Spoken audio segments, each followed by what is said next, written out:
Welcome to Solutions OP Clinical Trials Podcast. My name is Olga and I'm the Managing Director of Solutions OP. We are a small team of experienced professionals working on clinical trials in the United Kingdom.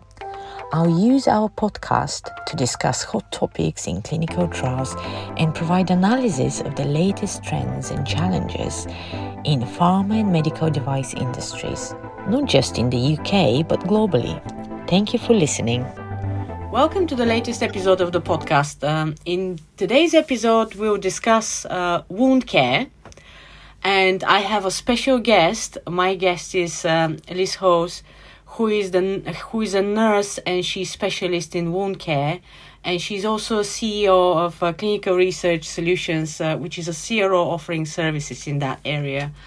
And in addition, she's also in the advisory board of the Primary Care Research Alliance.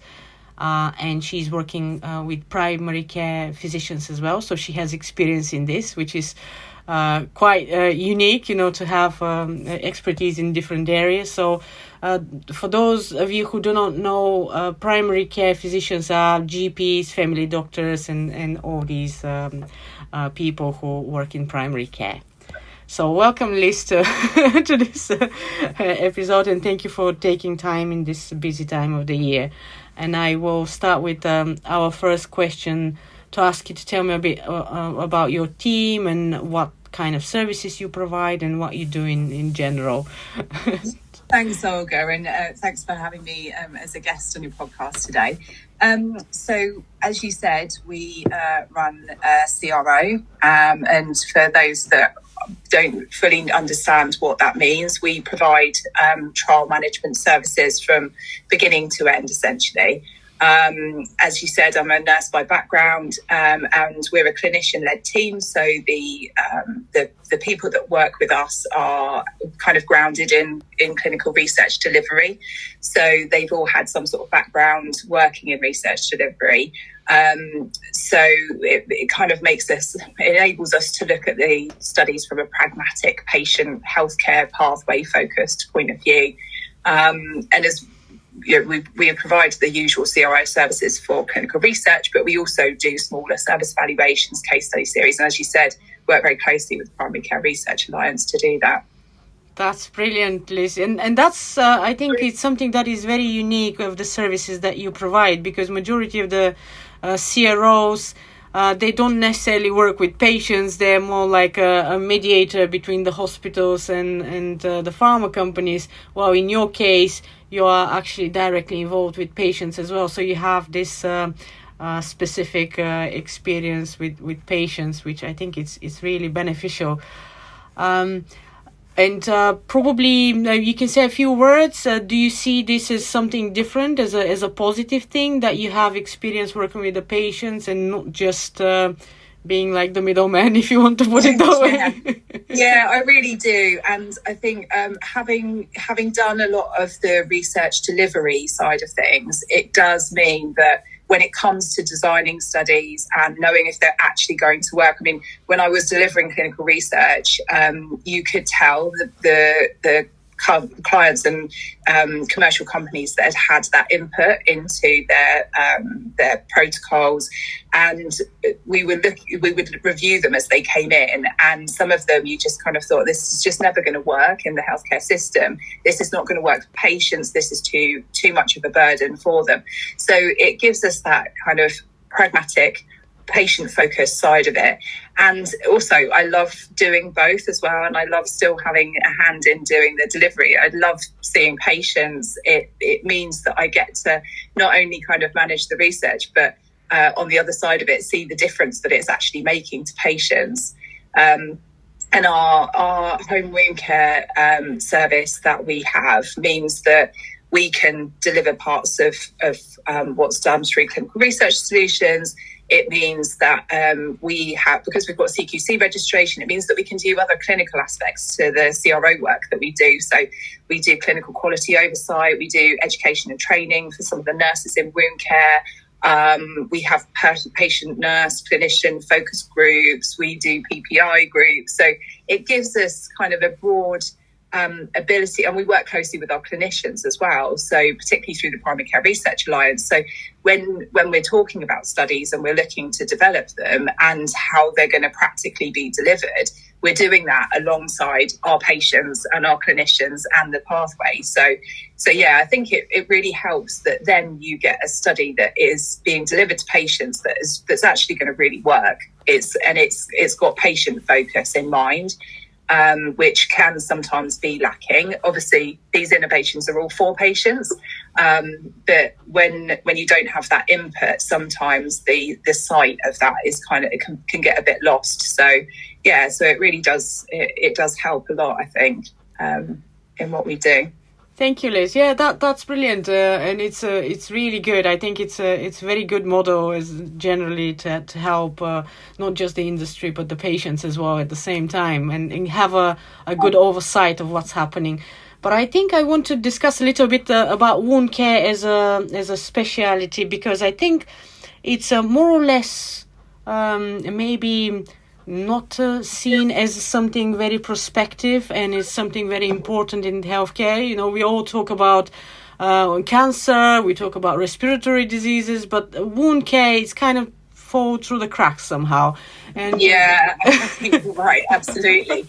And it is so important. I mean, so just for some statistics, so it's around 3.8 million people in the UK have a wound, which is like 7% of the adult population. And the cost to the NHS is huge. It's about 8 billion a year. So that obviously it does have a huge impact. Half of community nurse time is spent healing wounds. So when it comes to, the patients, it's a massive problem. It's a massive problem for patients. And, the experience from myself of seeing these patients that suffer with chronic wounds, chronic leg ulcers, it has an enormous impact on their lives. It prevents them from doing the things that they should be able to do. And that can kind of drive other chronic diseases as well, because, they're immobile, they're in pain, they can have pain medication that can cause falls, that puts more pressure on the NHS, they can, break their hip. It's a driver for many other things as well. And for some patients, they are housebound by it. They can't really leave the house. So it's a huge factor. It does have a huge impact. And when you really sit and talk to patients about it, you really truly understand the impact that it has for them, for their families. So yeah, a big problem in the UK. And if you think about it, it's just not wounds caused by, I don't know, some diseases or something. You have to think about wounds in terms of surgery. So basically all the patients who have surgeries, they also have wounds that need recovering. Absolutely. Not to mention that in a global aspect, if you look into this from a global point of view, there's so many wars and there's so many people who have wounds. So I think wound care should be kind of a priority area where people should invest and companies should invest. So what is the current situation with the available commercial products for wound care? Do you think they're sufficient? Do you think there's some unmet needs, something that is needed more for patients in this case? So I think, the National Wound Care Strategy guidelines, they've been worked on over the last few years, and they really demonstrate that the wound care that patients are receiving isn't good enough, and it could be better, and how that could be better. It's very localised at the moment, the wound care that's provided to patients, and it depends on what practice they're at, what surgery they're at, how they're receiving that care. It might be community care as to the care that they receive. And the wound care strategy really kind of outlines the need for more evidence for wound healing rather than wound management. And it's interesting because one of the biggest conferences is called the European Wound Management. And actually it should be healing, because I think that focus is shifting. It is shifting, but I think it needs to shift more. And there is a delay for patients in diagnosis. So patients that have chronic leg wounds, they will maybe not know that they have some sort of disease in their veins or their arteries that's going to cause them a problem. They cut their leg, and then that develops into an ulcer, and they just dress it themselves and they deal with it at home. And there's a lack of understanding and education. I think, globally there's an understanding of what a heart attack is and how to deal with it, and and what to do and what the signs and symptoms are. But for wounds, for chronic wounds, that's not the case. So education is a big factor. But the care that's received, I think, across the UK is so varied, and there's numerous reasons for that. But the focus is probably very much on innovations that manage wounds, so dressings, different types of dressings. They absolutely have a place, and they absolutely treat certain kinds of things. Antimicrobial dressings for if there's some sort of infection, that kind of thing. Dressings that can have a positive impact on healing. But there's less innovations coming into the NHS of those other things like devices that can make a difference, and other pharmaceuticals that can be impregnated into dressings that can make a difference. The problem is that non-healing wounds that causes infection, that's a broad problem. Of antibiotic use, antibiotic resistance. It can cause amputation, people to need amputations. It reduces their quality of life. There needs to be some more focus really on the innovations that are going to make a big difference to the wound healing. And that is where we're starting to see more innovations coming through. But it can be challenging in terms of the NHS to bring those innovations in for a variety of reasons. But I would say there's also digital tools that could definitely be used. The integration of digital documentation across different systems. A patient with a wound is not just seen within a primary care practice, a GP practice, or the community. They will be seen in a hospital setting potentially as well by maybe the vascular team, or and that digital documentation doesn't pass on with the patient. Things like documenting the wound. So a lot of that is written documentation. There are new digital platforms that can be used for photographing, measuring wounds, assessing wounds. And they would be very useful in being able to kind of integrate those systems between primary and secondary care to make the patient pathway a bit more smooth and beneficial to them. And there needs to be the digital innovations, I think, that are coming forward, and those devices, those new devices that are improving wound healing. There's definitely a place for them.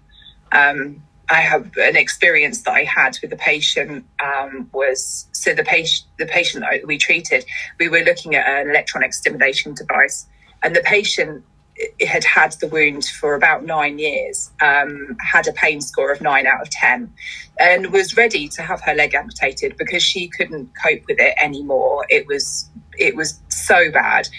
And it was impacting her life so significantly. And we used this electrical stimulation device on her, and the wound healed within 12 weeks, and she had no pain. And these are the sorts of innovations that really need to get into the NHS, but there are. I can talk about the issues around that. No, that's truly amazing. No, if you think about it, it's that's really amazing achievement. I'm sure that patient is very happy. It changed her life entirely. Absolutely changed her life, and she kept her leg. Most importantly, as well, because that was the next step for her, was just to go and say, just take it off. I can't deal with it anymore. Yeah. Yeah, so. Can you imagine? That's quite horrible thing. Yes, no.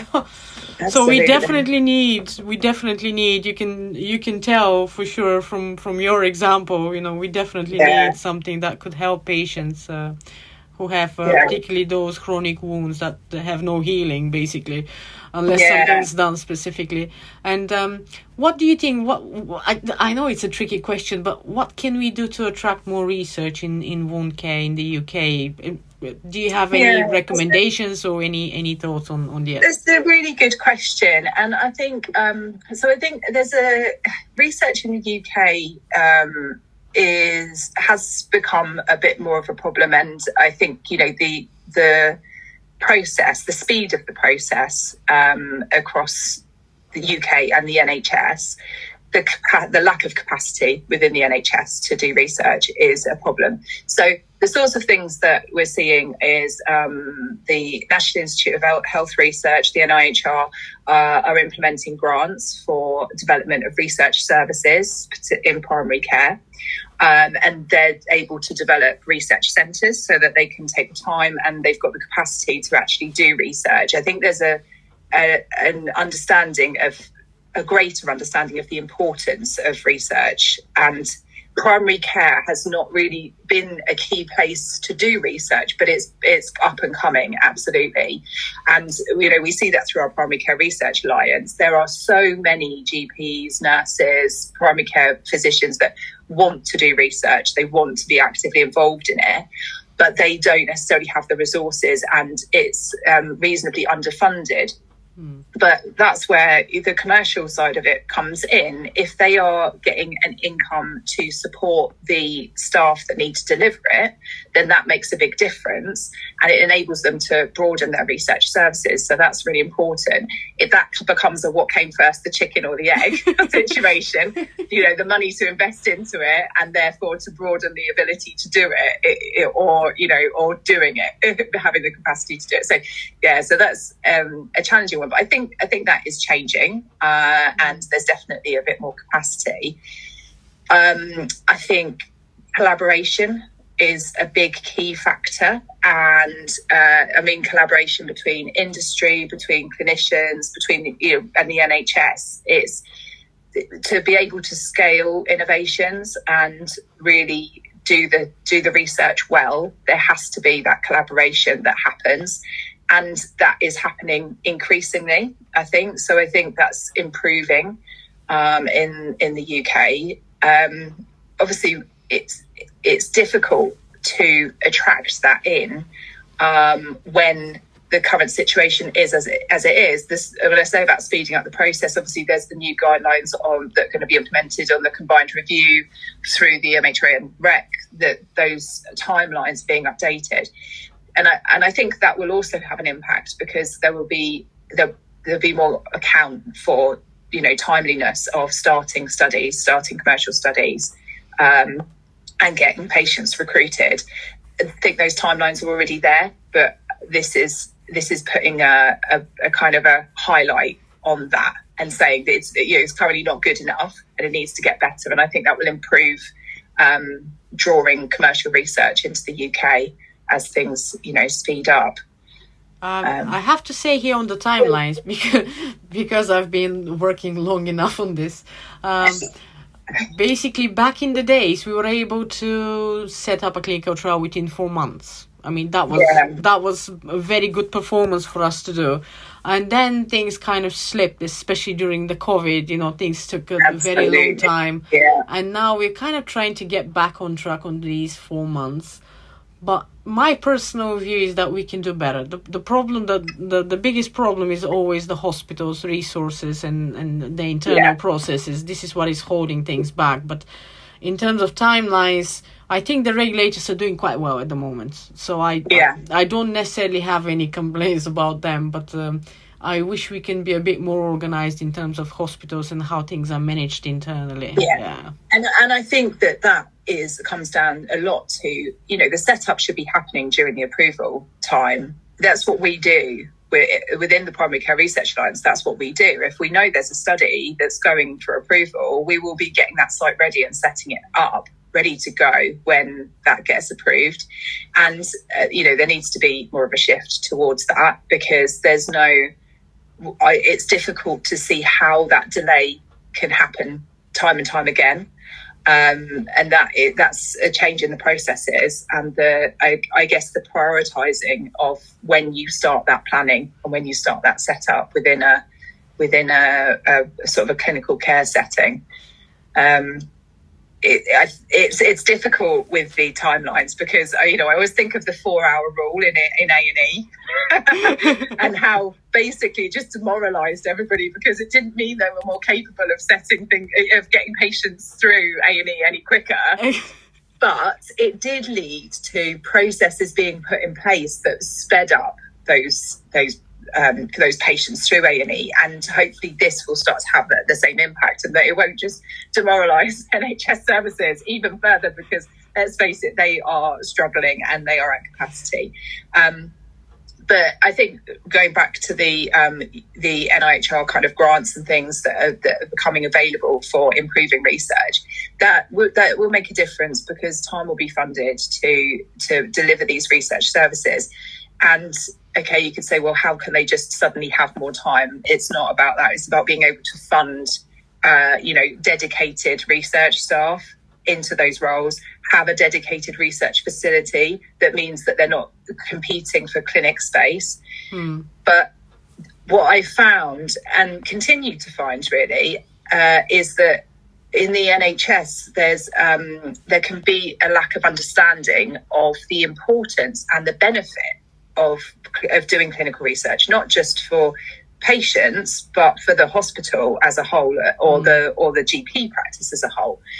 And it's, at the end of the day, the NHS is an enormous business, and the commercial research that comes into it feeds income in so that other services can be improved. So I think there needs to be more education for the NHS services around why it's important and how it's important. And I think that will drive it even further. These things always take time. They do take time. Yeah, I agree. I agree that we definitely need more education, and then people need to understand a little bit more about research, not only as an income, but it's also as a treatment options for patients, which is, I think, it's a big thing because more or less you have a limited budget how much you can invest in new drugs, and clinical trials actually give access to patients to new drugs and devices that otherwise it might take years until you get them. So yes. I think it from that point is also very critical that people understand the importance of research. But going back to the wound care and treatment, so how can digital health and remote monitoring improve the outcome of wound care? Do you have any insights, anything that you would like to share on this? Yeah, so I recently did a talk at the RCNI conference, and it was around use of a digital tool for wound care assessment, and we were talking to a group of nurses, mostly nurses, who were delivering wound care from different settings on a daily basis, and they all had different issues that could be quite easily resolved with some sort of digital innovation that was going to, for example, link up services. It would enable a smoother patient pathway. It would enable nurses to, for example, monitor a wound more carefully. We know that nurses don't see the same patient time and time again these days. Not always, sometimes they do, but it's you don't have your named nurse. You don't have the nurse that you always see necessarily these days. And without these digital abilities to document and photograph, and it's difficult for the nurses to see what's happened before and how that wound is progressing. What impact the treatment is having on the wound. The nurses that were there were really excited to be able to potentially have these platforms, these digital innovations, and we were looking with them at how they could be implemented into their practice. It's not just kind of digital assessment, it's monitoring of patients in various different areas, but in wound care, compression bandaging, how are we monitoring compression? How are we ensuring that patients are receiving the gold standard care at all times? These are all things that, digital innovations can make a big difference. Integrating pathways. I think it's a huge area, a challenge to, I think, as we know, the NHS is a bit behind on becoming electronic. But those electronic patient records are now coming to the forefront, and there is more ability to integrate electronic documentation. So I think in wound care, it could have a massive impact, anything that, and it speeds things up. It makes it more efficient. It gives patient ownership as well. So to be able to monitor their own wounds, take ownership of their own care. I've seen that in studies that we've done. You give them the tools to be able to do it, and you educate them about their wound care and why these different things that they need to do are important, putting their legs up, immobilizing, all those sorts of things. And they suddenly engage much better with it. They're much more compliant with their care, which then improves their wound healing. So yeah, there's absolutely a place for the digital world in wound care. Maybe because they can see themselves how the wound is changing. If they can document it and some kind of monitor it themselves, probably it will make a lot of difference. And as well for nurses, because I work on some surgical studies as well, and you can see that they need to have the pictures and everything to see how the wound is healing, and it is important for the team to know what's happening. Yeah. Absolutely. And it needs to be a combination of things as well. So, it's not just one innovation is going to rule the wound care world, or that it's going to make, one thing is not going to make all the difference, but combined together, they do make a big difference. And yeah, I mean, an example, when we were monitoring compression pressure that was being delivered, and the patients could see what their own pressures were, and they knew that they needed to be kept at this particular optimum level for them. And they would have a look, even though we were not asking them to, they'd start having a look to see, what is it today? And these are people who I never thought would be able to use an iPad, but then they start using it all the time. They get quite excited about it, and then they can see, the pressure has gone maybe, for example, higher because I haven't put my legs up today. I must do that. And so it will drive them to do the things that they need to do because they can visually see the difference that it's making. And being able to monitor themselves, like what their wound looked like. When patient, it can feel like very slow progress, wound healing. It is a slow progress. And when they can see the difference, when you kind of show them a picture of, 3 weeks ago it looked like this, and look at it today, that's really motivational for them to be able to see that. And also to know if maybe a treatment has been changed and it doesn't suit them. That's also equally as important. But now they know, okay, that dressing isn't very good for my legs. So that's equally as important as well. So. Yeah, that's amazing. Thank you so much, Liz. Yeah, that's really interesting. Yeah, I had no idea, but that's amazing to hear that it actually helps, and even people who are not that techie, as we like to call them, even they feel comfortable with this. It's amazing. You'd be surprised, and I take on that we had bias in that. We really thought that because a lot of the chronic leg wound patients that